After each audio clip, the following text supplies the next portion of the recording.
The hard part, I think, comes in, like you said, with the patience, because rarely do any of these categories suddenly fluctuate to being 100% after spending 5 minutes focusing on this category, right? Like, you can't meditate for 5 minutes and all of a sudden all of your anxiety's gone. You can't do, one run and all of a sudden you've lost 10 pounds. It doesn't work that way. And that's part of life. We learn that from childhood, that patience is a virtue, and it's not a virtue that a lot of us have. It's part of the world we live in, this quick go pace, everything's at your fingertips, you have access to everything. It's kind of taught us and trained us into this mental state that if I want something, I get it now. But when it comes to your well-being and your wellness and your health, I think the first thing that people need to do, myself included, is take that step back and say, okay, I have this goal, but now I need to realistically think about the time frame and the steps that I need to take to get there. Because when you have that written out and you see that for what it really is, like you said, it's that open communication with yourself. Then you can kind of work up the emotional and mental fortitude to be able to accomplish what you need to. Welcome to the Empower, Create, Encourage podcast. You're here with me, Alessandra Guerra. Hi, welcome. Today I'm going to be interviewing the amazing Avery Bishop, who's so amazing I've got to say it twice. Shout out to Moto Madagascar. I'm so excited to have her on the podcast. Today I feel privileged to hear a part of her story of her self-awareness coming to self-journey and for the tools she's going to share. I confess I was in complete awe listening to her speak with such authenticity and vulnerability, and I may have swooned a little bit. Let's take a look.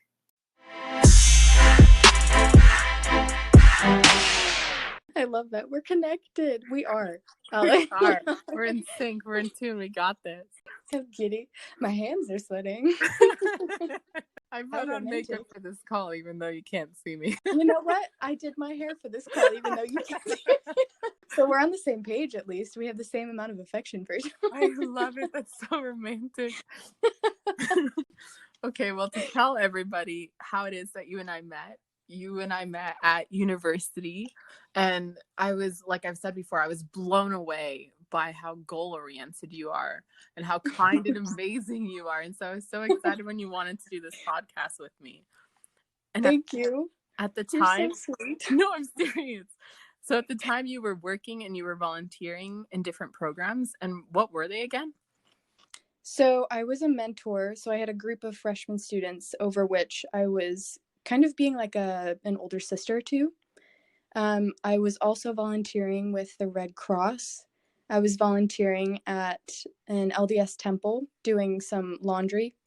I was also volunteering as a teacher, kind of. I'm at the point that I was at, I was working towards becoming a full-blown teacher. And so I was volunteering as an auditor to some of the classes. I was working full-time, and I had a calling in the church as well, which consisted of a lot of volunteer hours with you. So you were the Relief Society president so basically over the organization and responsible for the women over it. That was amazing. Mm-hmm. And there's a lot of effort. Yes. And you're also a personal trainer, right? Yes. So that was another kind of volunteer basis. I don't get paid for it because I think I love to do it in my free time. So I've never been paid for it, and it was just another thing to add to the list of things that I was doing. You're listing all these things that I thought you were. It's like way more than I even thought you were doing. I'm like, dang. It was, all the free time that I had. I just wanted to add another thing to it. Yeah, you're just working full time. It's fine. You have all the time in the world. No worries. So you believe that our mental and spiritual health, or our physical health, are intimately wound. What's your experience with that? So yes, that is a huge part of what I believe, that all of those things, because when you talk about the categories of wellness or well-being, It consists of those 4 major categories, or 5 in this case, because I believe spiritual to be its own category.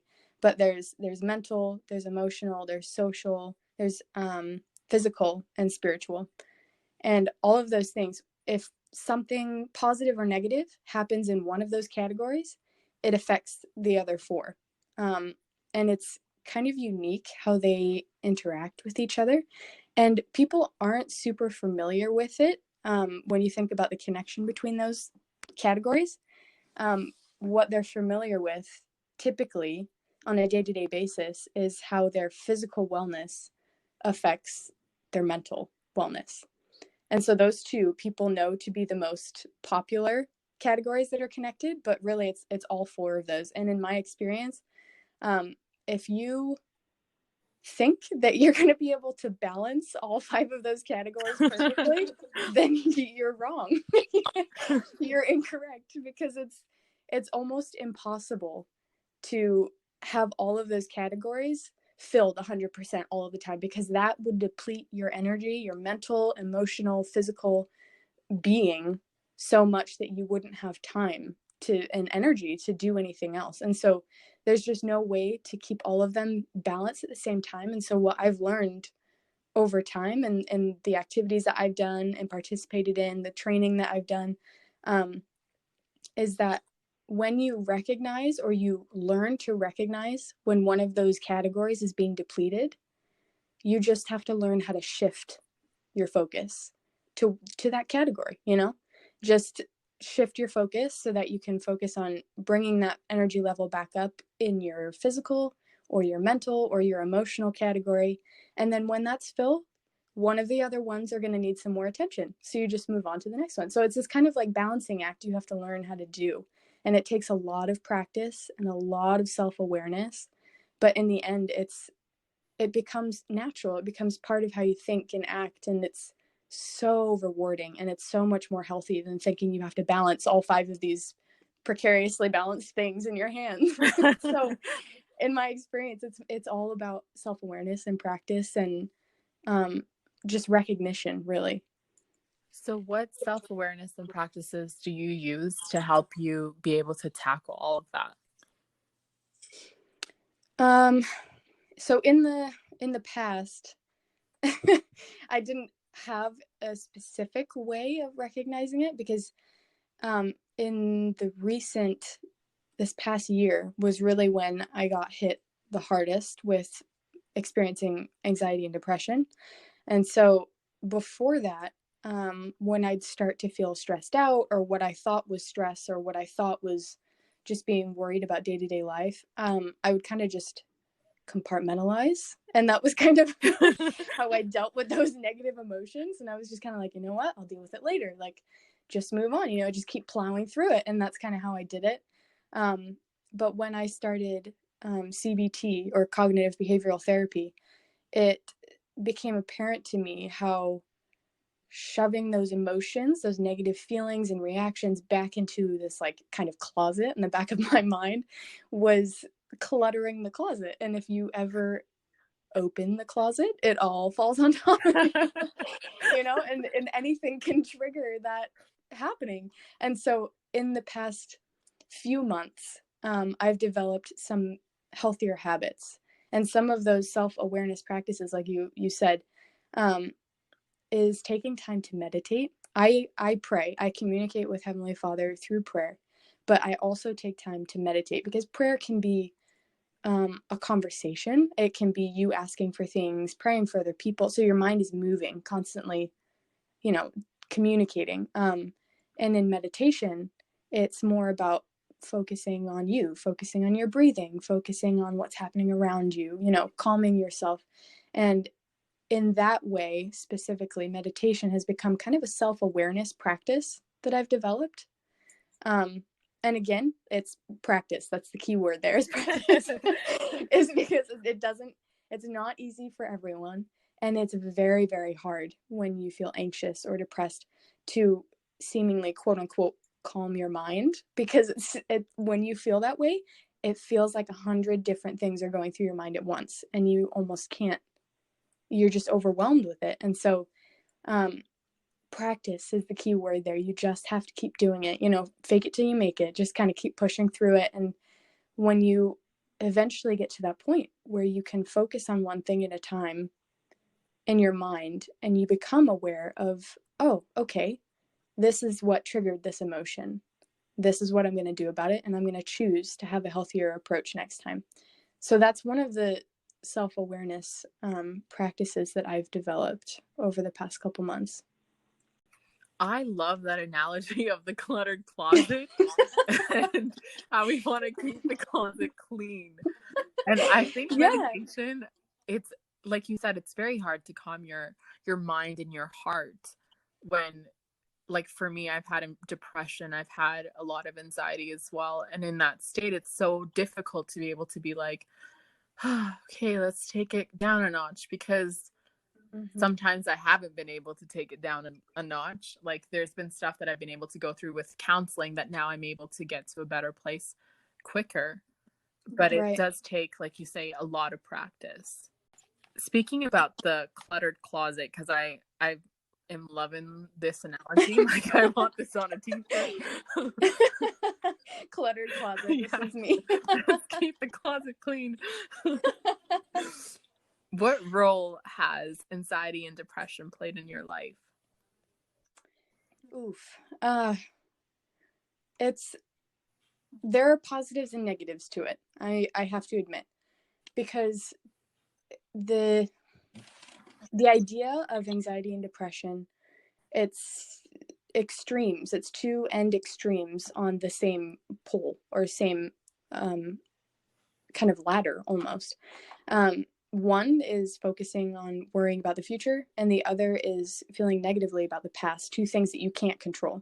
And so in my experience with it, what it's done to me is it debilitated me. It felt like it broke me down mentally, physically, emotionally, spiritually, to the point where I, as a human, almost didn't exist. You know what I mean? You get so familiar with yourself, your patterns, your thought patterns, your emotional patterns, and then all of a sudden it's like everything implodes. And like I said, when you open that closet and everything falls on top of you, it's just overwhelming. You can't do anything about it. It just falls on you and you feel totally helpless. And so when that happened, while it was a negative experience going through those emotions or lack of emotions, it's like you're feeling everything but nothing all at once. It's kind of how it feels. And while that was happening, what it forced me to do, subconsciously, of course, because in those moments you can't do anything. You feel like you have no control, no ability to act for yourself. But the positive side to it was that it forced me to find a group of people who loved me for me, who cared about me, and were willing to support me, and were willing to show that love and support openly without me having to ask for it.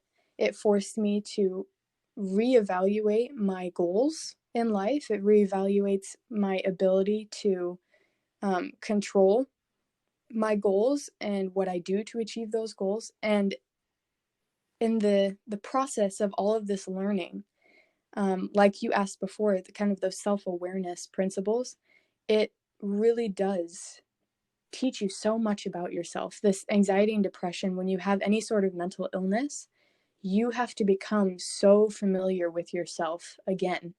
And it's a new you, it's a different you, and it's a different type of behavior and emotion and reactions. And so it's kind of a self-awareness journey, or coming to self journey kind of experience. And that's kind of what it's done for me, is it's allowed me to see my weaknesses and my strengths, but in a non-judgmental point of view. Rather than seeing my weaknesses and saying these need to be better, I can see my weaknesses and say, okay, that is what it is. And how I react to it, or how I enable myself to overcome those weaknesses, is really what makes me who I am. And it's not the weaknesses that make me who I am. Same thing with the strengths. It's nothing to be over prideful about, or something to feel extremely like good about myself, but it's there to show me that I've overcome these things and I can do more. I can be more than just what those strengths tell me I am. And so it's what I think it's done for me is it's allowed me to get to know myself on a deeper level than just how the world sees me. I love listening to you speak, because when you're speaking, what's resonating with me is this new truth that I've discovered, like from trauma therapy. In trauma therapy, we learn that everything's in parts, that not everything is good or bad. We don't label it. It's just parts. There's parts of us that are developed. There's parts of us that aren't developed. And after trauma, there's parts of us that want to go and trust people. They want to connect, but also there's parts that's really scared. And when you're Yeah. talking about the weakness and the strengths, it's talking about you as a whole. It's not just Mm-hmm. putting you as a person that has a strengths or you as a person that has the weaknesses, but it's accepting and embracing all the parts that make you who you are. Mm-hmm. Exactly. And you were talking about the goals as well. So a question I have is, how do you pursue and reach your goals while you're respecting your anxiety and keeping yourself well? So that was something that I initially struggled with, because before having this, what I call my mental breakdown, before this all happened with this anxiety and depression, it was, I would set big, big goals. You know, I'd have these like long-term goals that I was working towards, and I never really set steps to get there. It was just, I assumed I was going to get there and I made myself get there, but I didn't have a plan to get there. So that makes it really hard when you don't have a plan, you know? That increases anxiety when you don't know what's going to happen next. And so as a result, those goals eventually became overwhelming. And so when you have this, I had this mental breakdown and was experiencing um, this state of being unwell, and I wasn't able to wake up at specific times. It felt overwhelming to get up and shower and get dressed. Like I couldn't do these specific things that I normally could. And what was happening was I was holding myself to this past standard that I had, thinking when I was depressed, I was thinking, you know, I can't get up, I can't get out of bed, but I used to be able to. So what's wrong with me? Something's wrong with me. I'm broken. And that would continue this depression cycle and this anxiety that I was never going to get better. Nothing's ever going to be the same. Um, and so with these goals, what started to happen was my therapist and I started to set small goals. And it seems almost childish at first to set a goal for what time you're going to be out of bed. Kind of like, you know, when your mom wakes you up for school, it's almost childish. You think, I'm an adult, I should be able to do this. I used to be able to do this and much more. So why can't I do this? But with those small goals, what happened was if I set a goal to exercise um, for 15 to 30 minutes, because exercise is so important to me, I wasn't doing it during this depression and anxiety. And so I started to feel more anxious because I wasn't able to do it. So when I started to set goals to exercise for 15, 30 minutes a day, I'd set the specific goal for what time I wanted to do it. And I would set that kind of that block of time apart for it. And if I got to that point and I didn't feel like doing my goal, I would have contingency plans, whether it was me talking about how I was feeling with someone who cares about me, having someone encourage me to do it by doing the exercises with me, or it could have just been by doing a walk instead of doing a high intensity cardio. You know, so it was kind of, I came up with these contingency plans.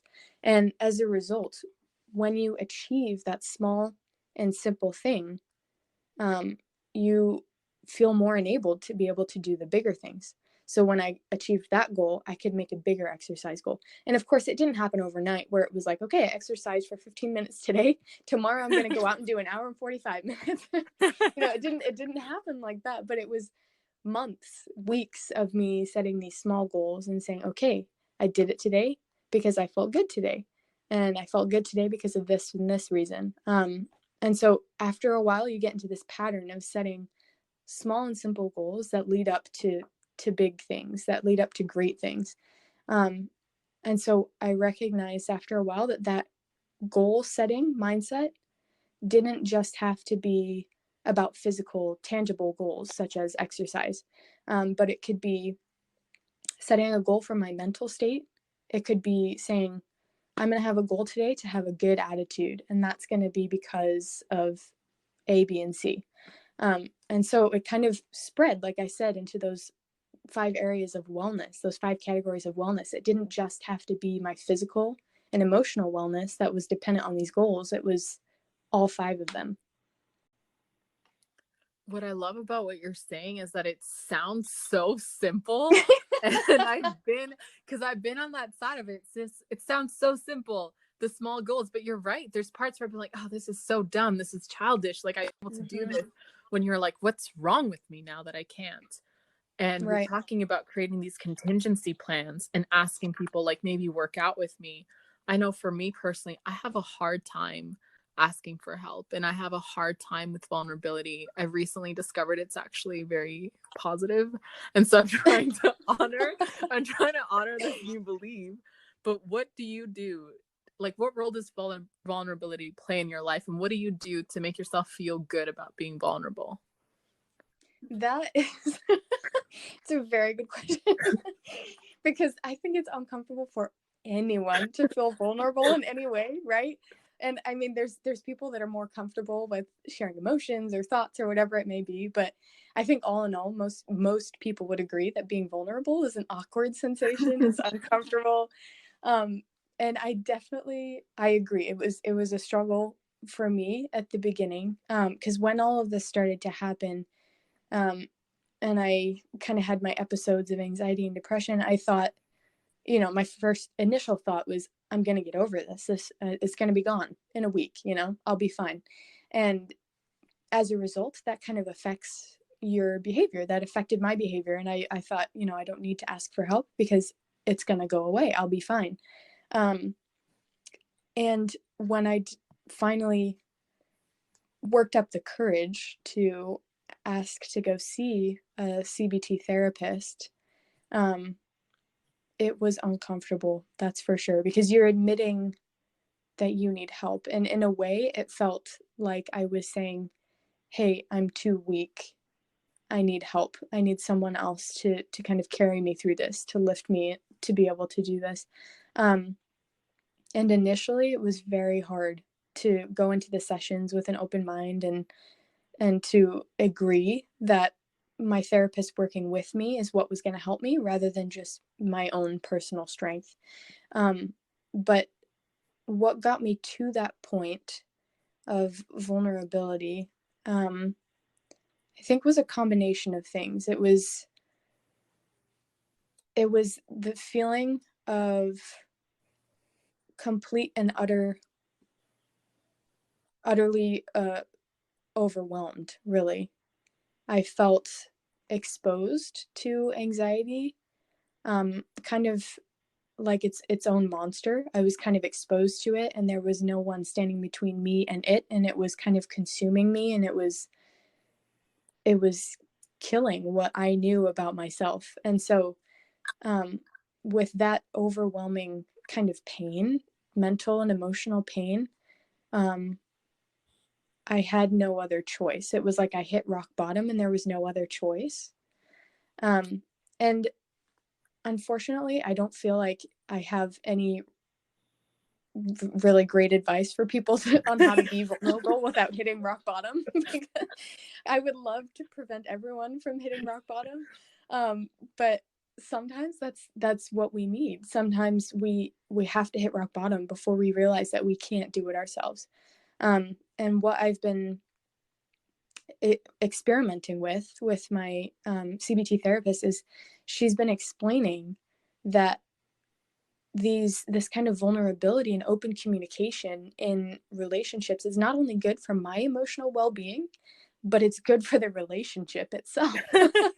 When you have a free flow of information and communication about emotional being, physical well-being, mental well-being, social well-being, all of these things, it allows your partner, your family member, your significant other, it allows these people to know you for you and to be able to accept you for you.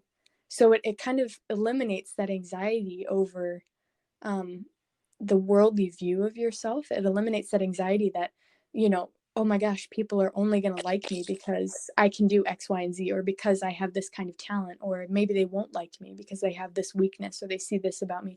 But instead, you've eliminated that anxiety by sharing with them your most vulnerable thoughts and feelings. And that does require a lot of trust in the relationship. That requires a lot of practice, like we've been talking about. It requires this. You have to practice in relationships. You have to build up communication, build up trust. It doesn't happen overnight. And I don't think vulnerability does either. You can't just wake up one day and say, hey, I'm going to go out and share everything about myself with everyone that I see. It doesn't happen, but you work up to it. And I have a testimony that vulnerability and that humility is really what's going to allow you to heal. I think I completely agree with that, because it takes a lot of great humility to be able to be vulnerable, because it's terrifying. And when you're talking about how being vulnerable is so crucial in relationships, not just romantic, like, yes, it's super essential for a successful romantic relationship, but also platonic relationships. I'm thinking of my relationship with myself and how that's improved when I've been able to be vulnerable and be like, hey, this is how I'm really feeling, instead of me saying, you know what, because something I used to do as well, it's like, oh, this emotion's not really convenient, let's just suppress that for a while and just hope that goes away. Shove it in the closet, right? Yes. Then you get this clutter, you just open it one day hoping to get a sweater, and boom. You're like, exactly, just needed a sweater.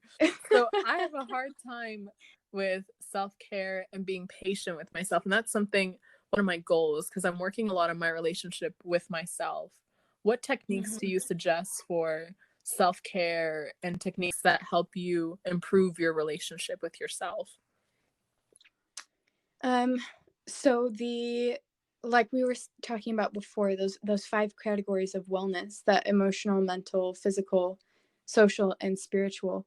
In under any of those categories, if you take time to focus on that category and have a goal for that category that you achieve, that, in my experience, in my opinion, it counts as self-care, because those are the 5 categories of wellness, your wellness. And so specifically for me, what I've found is, especially with women, young women, when I work with them to improve their physical wellness, it typically affects their mental and emotional wellness. And as a result, their social wellness begins to improve. They feel more confident about themselves. They want to go out. They want to have fun with their friends. They want to go on dates. And so it's kind of a domino effect that you have when you focus on any of those categories. It counts as self-care, because you're taking care of your own personal wellness. The hard part, I think, comes in, like you said, with the patience, because rarely do any of these categories suddenly fluctuate to being 100% after spending 5 minutes focusing on this category, right? Like, you can't meditate for 5 minutes and all of a sudden all of your anxiety is gone. You can't do one run and all of a sudden you've lost 10 pounds. It doesn't work that way. And that's part of life. We learn that from childhood, that patience is a virtue, and it's not a virtue that a lot of us have. It's part of the world we live in, this quick go pace. Everything's at your fingertips. You have access to everything. It's kind of taught us and trained us into this mental state that if I want something, I get it now. But when it comes to your well-being and your wellness and your health, I think the first thing that people need to do, myself included, is take that step back and say, okay, I have this goal, but now I need to realistically think about the time frame and the steps that I need to take to get there. Because when you have that written out and you see that for what it really is, like you said, it's that open communication with yourself. Then you can kind of work up the emotional and mental fortitude to be able to accomplish what you need to. I think that's so beautiful because I think of like every time that I've been like, yep, I'll be done this tomorrow or I'll be this certain way. It's like setting these very unrealistic expectations. And of course, that causes anxiety or depression or Exactly. concern because I'm setting myself up for failure instead of setting myself up for success. Exactly. And that's something that is when you have that kind of mental attitude and you're thinking, I have to do this and it has to be done my way and it has to be done on my timetable. If you set yourself up for failure, it's just going to become a habit and it's going to become part of your behavior and part of your thought process. And that has happened to me on many occasions as an athlete, as a trainer, as a student, as a young woman. It's just been part of my natural thinking process. And I think that's something that a lot of people struggle with. But if you have a more realistic time frame and just take that step back and take a few minutes to process how long it might actually take, and sometimes that requires some effort, maybe some research, maybe you have to know a little bit more about what goal you're setting instead of just saying, hey, I want to lose 10 pounds. Maybe researching what it means to lose 10 pounds. What is that going to require nutritionally? What is that going to require from me physically?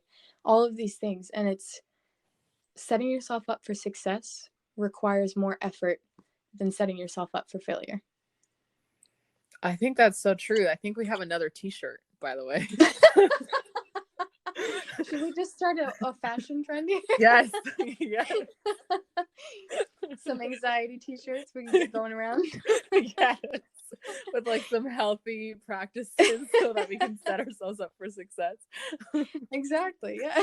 So I actually do believe that I believe that the concept of failure is just an illusion that comes from a scarcity mindset, from us thinking there's not enough, because really we look at all the things of, well, for me personally in my life, every time that I've done something that hasn't been my way and I haven't achieved the goal the way I thought I would, I did find success in different areas. I learned more about myself.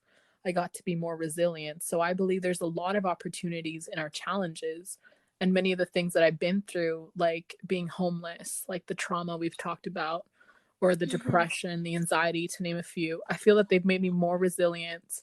And in a way, they've really empowered me. Do you feel that your anxiety or depression have empowered you or served you in some way? Absolutely. I, first of all, would love to just congratulate you on coming to that conclusion because it takes a lot of honest communication with yourself to come to that conclusion, to find a positive about these negatives. And I appreciate that you shared that because it's important to recognize that while challenges are hard and painful and debilitating as they happen, there are positives about them. And like I was expressing before, that those positives came in a manner of me learning about myself, learning about my capacity and incapacities, learning about my strengths and weaknesses and myself as a total human, a total person, instead of just through the eyes of this black and white strength and weakness kind of view. Um, and I think that along the road to recovery, along the road to your goal of getting over these challenges and triumphing in your trials, it's an adventure. As horrible as that sounds, because most connotations of adventures are positive and fun and exciting, but it's it's an adventure. You don't know what's going to happen next. You don't know what the outcome's going to be, but along the way you can choose your journey. You can choose your next steps and your attitudes and your thoughts, and you have more control than you think you do over those things. And it's that, I think, is one of the most positive things about this challenge, specifically with anxiety and depression, is that understanding and growth within your power over yourself, over your being. That's so beautiful. I swoon. Every time I listen to you talk, I just swoon. I'm like, dang. I swoon. That's why we did our hair and our makeup. My goodness. Yes. Yes. We're preparing ourselves for this swooning. So, Avery, what's a message that you would like to share with people who have anxiety and depression? I think the message varies from person to person, but from my own journey, my own experiences, and my own kind of adventure with it, um, I would just want to tell people that are experiencing similar um, challenges and trials that their their past self was good, their current self is great, and their future self is going to be even better, because what is happening with this anxiety is it's not stripped you of anything that you were. It's not stripped you of any experiences that you've had, but what it's doing is giving you another challenge to overcome, to build on those past ones. And it's allowing you to become a bigger and better person, in all manners of speaking. And so I would encourage anyone that's experiencing these challenges to take hope in it, as hard as that sounds and as hard as that feels, to take hope in it, that their future is not going to be desolate, and it's not going to be deprived of emotion and capability to do things, but it's going to be richer and fuller because of what they're feeling now, of what you're experiencing now. Wow. See, I swooned again. A little lost for words. Thank you so much for sharing that beautiful message. And as a personal trainer, what message would you like to share with people who postpone fitness or maybe are unsure about committing to fitness? In the manner of speaking with people with anxiety and depression, like we were saying before, that physical wellness, it can and it will positively affect your mental and emotional wellness. And so taking time out to be physically active, to go outside, to feel the sun on your skin, to get some air in your lungs, to be able to make your heart pump so that you're focusing on something other than these negative feelings, is going to be so beneficial for your mental health. And it doesn't feel like it the first few times you do it. And it's initially very, very hard to do it. But I would encourage everyone to take the opportunity, 15 to 30 minutes, 5 days a week, just to get up and be active. And that could be just walking your dog outside for a long walk. It could be going into your backyard and doing a workout, especially right now with the COVID-19 going around. We don't want people going to the gyms or anything like that, but taking time to get up, maybe do some yoga, stretching. These things, stretching is part of physical fitness, which some people might not know, but that is a measure of physical fitness, is stretching. And so just taking time to be active in some way is, in my experience, is proven to be beneficial mentally and emotionally. I'm actually going to take you up on that and do the stretching, because I don't know if I told you, I totally have thrown out my lower back and my hips. Oh no. Yes. Oh So no. like I've always been like, you're as old as you feel, and I'm like, I feel great. And then one day I just woke up and couldn't move my lower back and hips. So I don't know what I believe anymore, but I'm gonna do the stretching. You believe in you. Okay, that's what you believe in. Oh no, that's tough, because injuries cause a little bit of a mental block too. So that is tough, but you can do it. Even if it's just yoga or doing some stretching, I believe in you. Yeah, I'm gonna do the stretches and watch like super good. That's the intention I'm putting out there. Good. So everyone's heard that, so you're accountable. Good. Yeah, I'm accountable to everybody. So just before we go, I just want to ask you some final questions. One thing that I'm really curious about is, what's something that you've empowered yourself to do that has improved the quality of your life?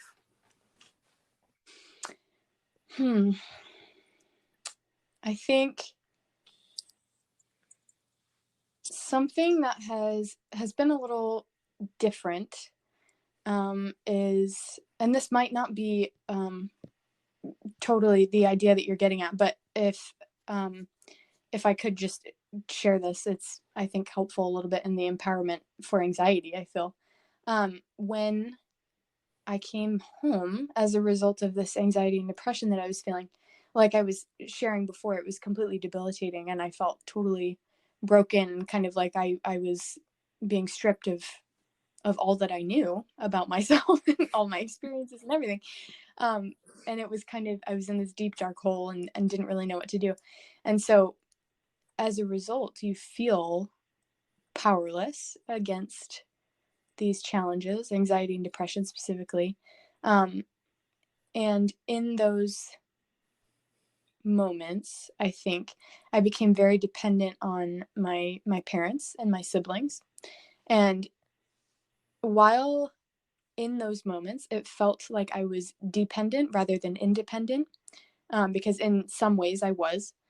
What happened was my relationship with those people improved. My ability to communicate with them improved. Their ability to communicate with me improved.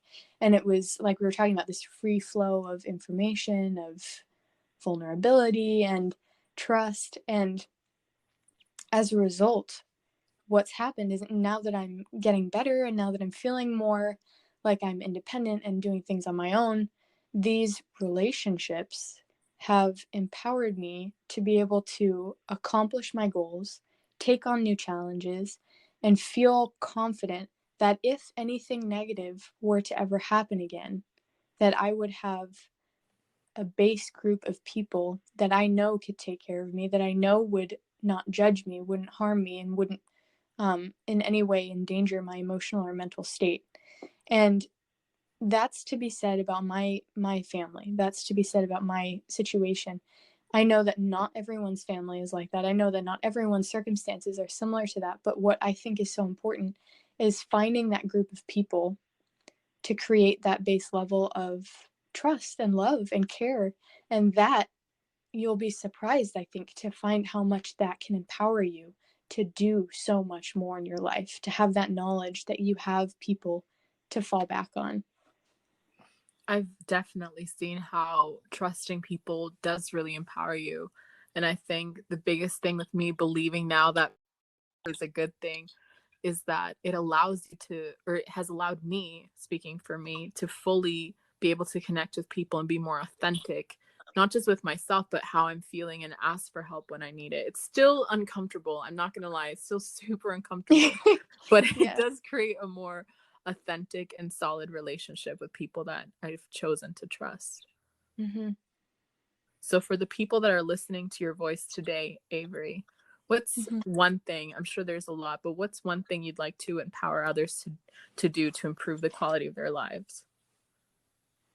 What I would like people to be empowered to do is I would I would hope that they'd be empowered to overcome the stigma or negative connotations that come with mental health, because believe what we might about mental health and what's being done to address it in the United States and other countries as well, there's still a negative stigma and connotation to it, and people are afraid to admit that they need help, and people are afraid to come out and say that, hey, I'm having this issue and I need to take steps to address it.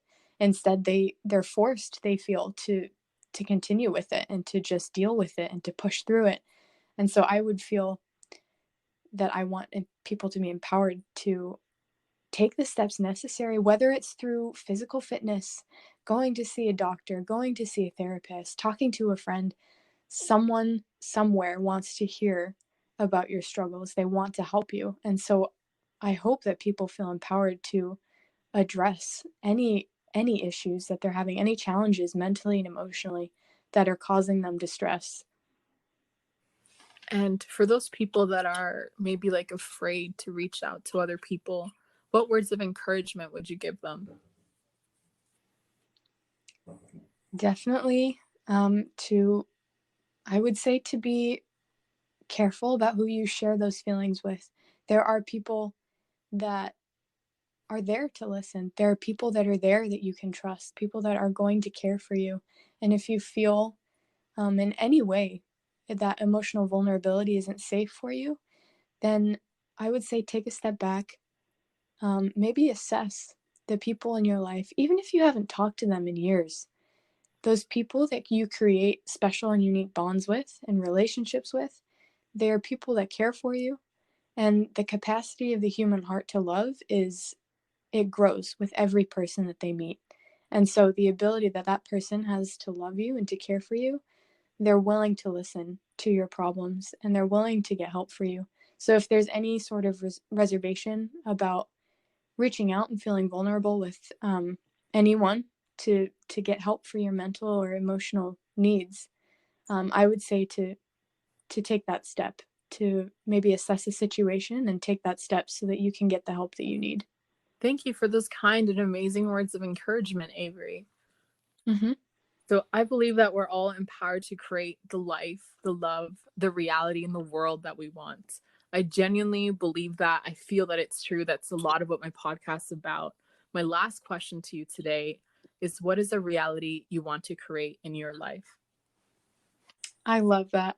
We actually just did a couple sessions ago, my CBT therapist and I were working through this exact question because she and I have come to this realization that this story that I've told myself in my head has a negative connotation.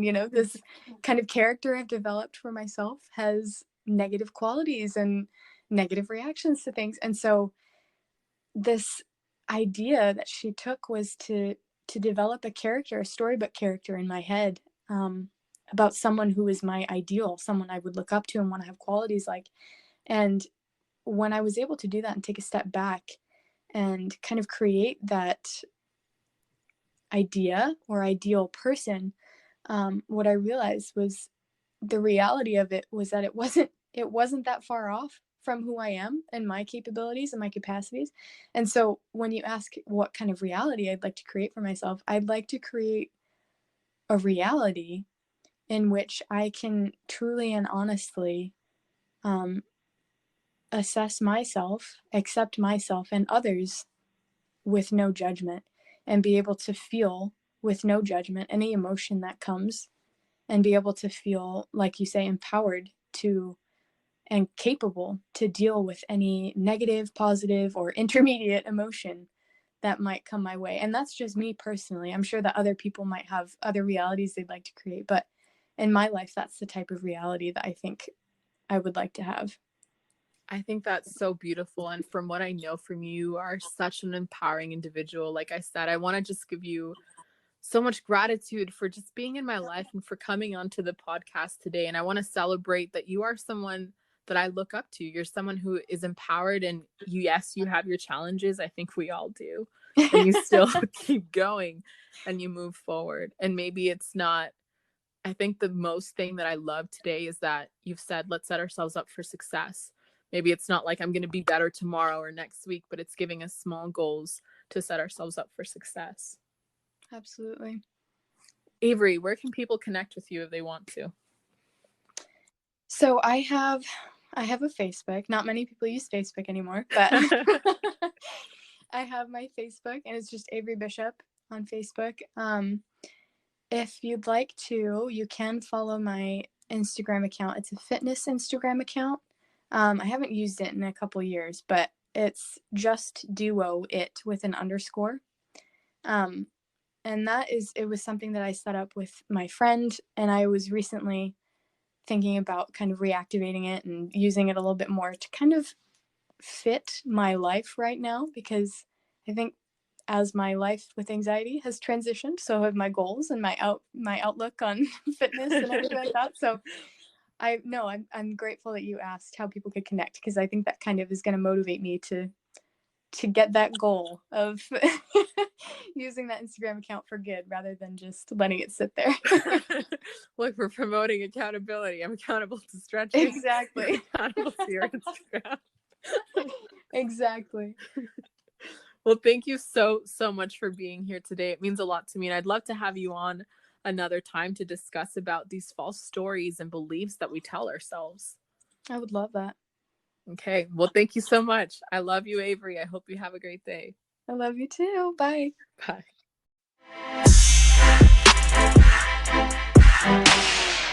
A truth I want to leave you with today is that you're empowered to create the life, the love, the reality, and the world that you want. I believe in you. Oh, thank you.